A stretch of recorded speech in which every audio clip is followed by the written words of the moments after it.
Hello, I'm Andrew, and this is my Series 3 of the weekly podcasts 50 Ways to Succeed at Work. These podcasts build confidence and know-how. Consequently, they can help you achieve happiness at work. By the way, that's also the title of my book, available at Amazon and from the book's website, My Happiness at Work. Now for today's episode in Series 3. This is episode 30 in Series 3, 50 Ways to Succeed at Work. Today's episode's called Diversity Champion, Respect and Mobilize Differences. Hey, are you getting your share of the gains from diversity and promoting inclusion? An inclusive workplace welcomes people who contribute well. There's no bias because of where people come from. When people feel satisfied with their workplace, they tend to stick around. Places that value inclusion welcome diverse views.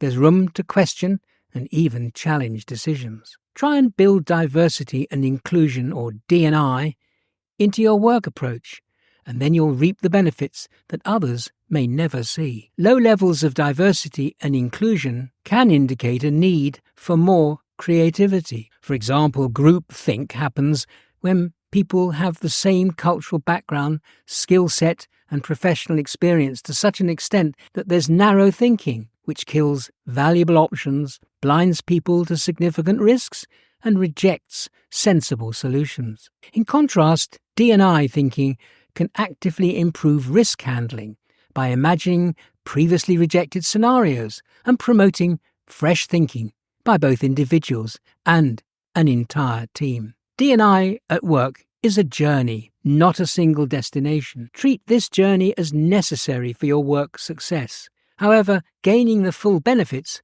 will take time. Be patient with those who have yet to appreciate the values of diversity. Negative behavior often stems from ignorance rather than malice. You may wonder, how will my approach to diversity and inclusion help my career? It's a great question, since all organizations struggle with how to make sense of D&I. They collectively wonder about the purpose and how to know if they're moving forward towards their chosen goals. Programs designed to increase diversity and inclusion in the workplace often fail. This leads to a natural question: what actually works? Sadly, there's no silver bullet, no single solution. Yet, if you push hard to think outside the box, you will uncover areas where it will be helpful to invest your time. For example, trying new ways of working can be a remarkably powerful engine of change. On a personal level, being open to diversity and inclusion can open your mind to different ways of thinking. For example, you'll likely learn new skills from colleagues. An employer who values D&I will be more likely to welcome your natural curiosity and interpersonal skills. How you embrace diversity can therefore be a game changer. Many organizations need help with issues of diversity and inclusion, so you have an excellent opportunity to become a diversity champion. Did you know that research in 14 countries show that between 96 and 98% of large companies with over 1,000 employees have programs to promote D&I? Yet around 3 out of 4 employees in underrepresented groups such as women, racial and ethnic minorities, and LGBTQ employees feel that they've not personally benefited from their company's diversity and inclusion programs. So here are 9 ways that you can support diversity and inclusion. First, discover your organization's diversity goals and vision for inclusion. Find how the goals connect to the organization's objectives and commit to the process. Next, respond to employee engagement surveys that come your way.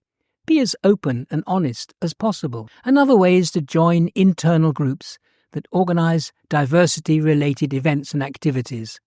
These can be valuable opportunities for personal and professional development. For example, why not join an employee resource group or consider volunteering to help internal groups with diversity-related events and activities? Make an effort to raise your cultural awareness. For example, learn about colleagues' cultures, races, religions, and backgrounds.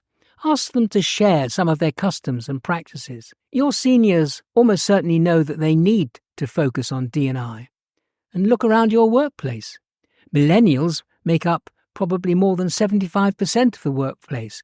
And this matters since almost 50% of them actively look for diversity in the workplace. Welcome diversity and inclusion practices. For instance, be seen to adopt ideas that are different from your own. Diversity can generate new ideas and make work more interesting, engaging, and fun. Consider some practices that you feel comfortable with may make others feel uncomfortable. For example, telling offensive jokes may alienate those different from you. Since diversity exists everywhere, not just at work, use diversity thinking in your community and at home, and be known for driving positive change wherever you can in the organisation. For example, why not become a spokesman for diversity issues? Investigate what aspects of diversity you can offer your organisation. We each bring a lifetime of experience and knowledge, and commit by encouraging the whole idea of continuous improvement at work. For example, learn and accept feedback. Listen to the concerns of those around you, and even the most enlightened individual can find growth opportunities. And my final thoughts on this issue: treat diversity and inclusion as necessary for your success at work. Open up your mind by listening to various colleagues from diverse backgrounds. And finally, actively engage in work that supports inclusion and promoting diversity. You've been listening to an episode of Series 3 of my weekly podcast, 50 Ways to Succeed at Work.